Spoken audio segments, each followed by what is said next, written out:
I'm Tony Ruiz, contributing editor at Gold Derby, here with Melanie Allen, who is the production designer for Netflix's Anatomy of a Scandal. And Melanie, before we kind of dig into this particular project, I was wondering, what do you think is the biggest misconception about what production designers do?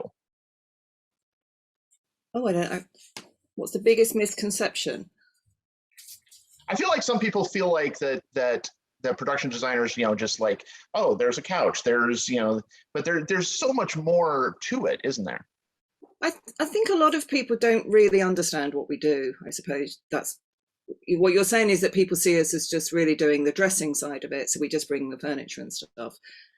So you're right, we're much more involved in subliminally telling the story of a drama. That's what we are involved with the director at the very beginning of the job. And we get employed for our interpretation of the script and fulfilling the way that they see the script. So we're dealing with the mood of the piece as well as just the physical look of the piece.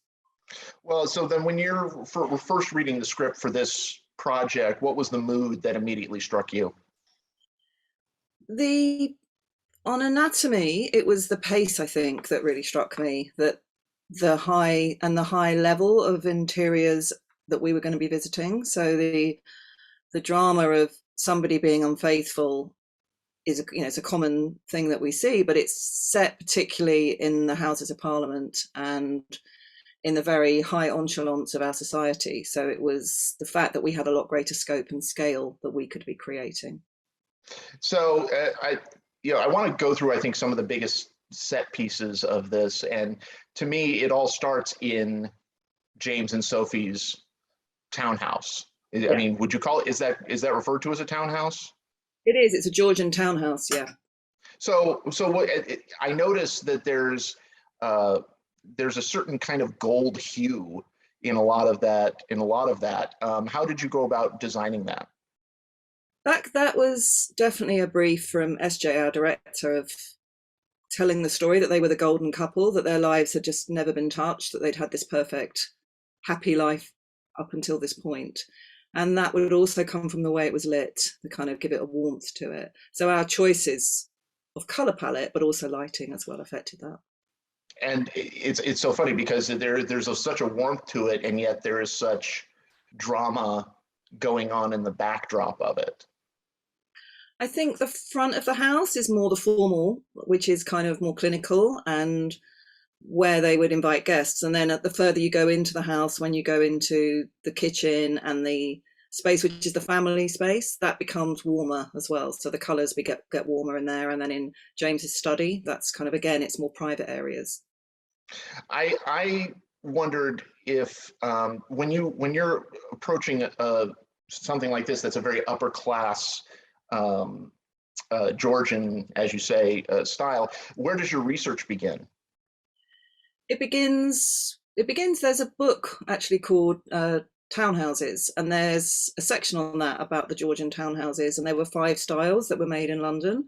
So it's looking at those layouts, it's going to the London Georgian Society, going around houses and looking at the floor plans, so getting the architecture right. But equally, what we're doing as well is we're looking at how it's going to look on camera. So we slightly lowered the ceilings on some of these spaces so that you'd see the ceilings, so everything wasn't off camera. And also we looked at the fact that this is a new family living in this house, and they might have been married 10 years ago, and they probably added an extension at the back. So that's how we were able to put more modern crittle doors and windows in at the back and change the kitchen. So we gave a story to the architecture as well, rather than just a straightforward. It's set in contemporary as well, so they have adapted it. So they've put the library in, they've done things to it, but it's the framework of a Georgian house. And yet, and when you contrast that with, say, like where Kate lives, where Michelle Dockery's character lives, tell us about how you created that space. Well, we chose that space because 2 of the walls are windows, and the views out the windows is a big train line. And it felt important that you don't really know who she is. And that was actually quite hard to do her home because we couldn't give away her past. So we needed to have a certain quality to her home and a warmth to her home again. But by choosing a location that was mostly about the views and a transit space, it starts to tell you less about her and more where she lives. I maybe I'm reading too much into this, but once we find out the secret of her character, the big windows make total sense. This is somebody who's, wants as much open space as possible for her to see everything else. That's right. Yeah. So she's looking out. That's right. Yeah. And then you contrast this with, say, the courtroom scenes. And were those shot on a studio, or were they on location? We used the real Old Bailey for the exterior and the lobby, and then we built the courtroom set itself. And we started with the ground plan of the Old Bailey main courts, and then we changed. What was really important for SJ, our director, is that we had flexibility to be able to move areas, so that we were filming in there for 5 or 6 weeks. So she wanted to be able to do shots where she could move different elements of it. So we were able to move out where Michelle sits. We were able to move the dock out. So we were able to get camera angles, which was really important for her. And we also wanted it not to feel like any other courtroom that we'd seen. So we used the influence of the design of the interior was the marble of the lobbies at the Old Bailey. And that's how we created the design, and the artwork that's in the domes in the Old Bailey lobbies. And I would assume that in all of these locations that you're working really closely with the cinematographer. Would that be right? Accurate? What kind of dialogue do you all have together?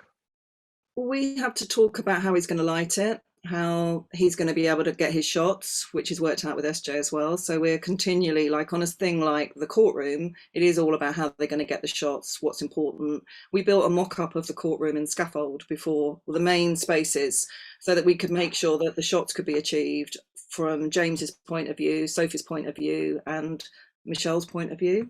So we were kind of figuring out that we got the eye lines that were required for the dock, and the witness stand, because our courts are different to America. You might have spotted that the barristers don't move, so they're always behind. So that was something that was important, because they don't move. The camera needed to move more to get the movement in the courtroom.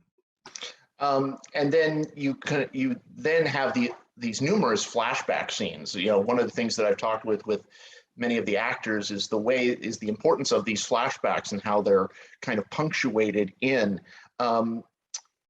You're going back in time to this different era, and so what were the challenges of that?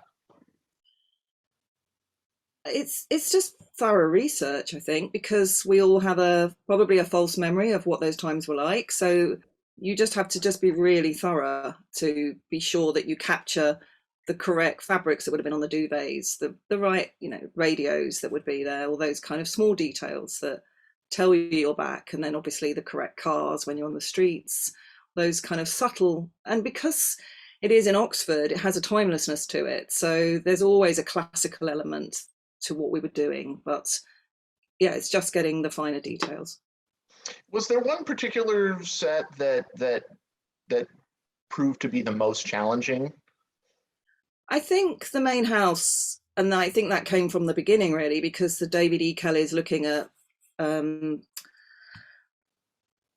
other shows that he's made, which are so incredibly beautiful. It felt we had quite a lot to live up to. So that was definitely the most challenging, so that we worked really hard to make sure it was extremely beautiful. How did production design come to you? Was this something that you always saw yourself doing, or did you kind of fall into it? I started on an interior design degree course, and somebody came and gave us a lecture at college, and I just realized I was more interested in working with a narrative than just working on contemporary interiors. So it came from being a college.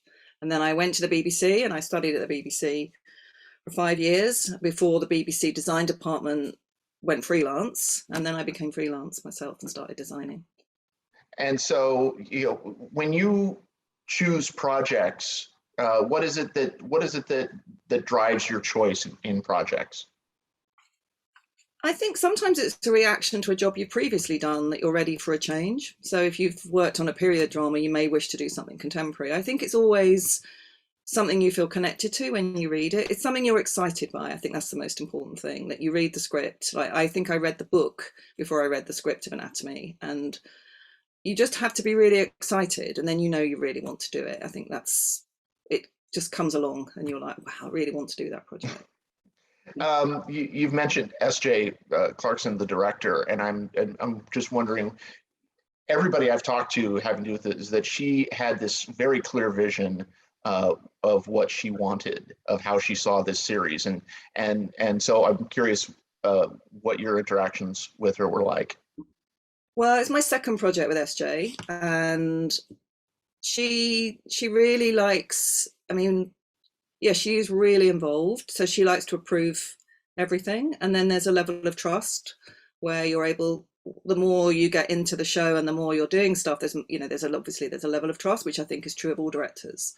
So she's very technical, like a lot of the sets she'd planned her shots before we built them. So that's like the pre-build of the courtroom set, so that she knew it would work. And she just gets really involved, like everyone else has said. Yeah, which is great. It's really good for us. The series really has kind of touched a nerve, I think. It was funny when I spoke to Rupert about it. One of the things he talked about was how he wanted his character to not be just a one-dimensional villain. I'm wondering, what do you think it is about this show that has touched the nerve that it has? I think it's the scale of it. I think it's the beauty of it. I think the story is extremely good. There's it's just a page turner. It's when you read the book, you can't stop reading the book. So I think you're starting with a really good script. I think that's massively a part of it. And we did get a phenomenal cast, so that adds to it. And I think it has everything about it, doesn't it, in that respect? Well, Melanie, it's a beautiful, beautiful piece, and the sets are absolutely gorgeous. So congratulations to you for that. Everybody go to goldderby.com, make your predictions for the Emmys, and stay tuned for interviews with more contenders throughout the season. Melanie Allen of Anatomy of a Scandal, a very great pleasure to talk to you. Thank you so much. Thank you.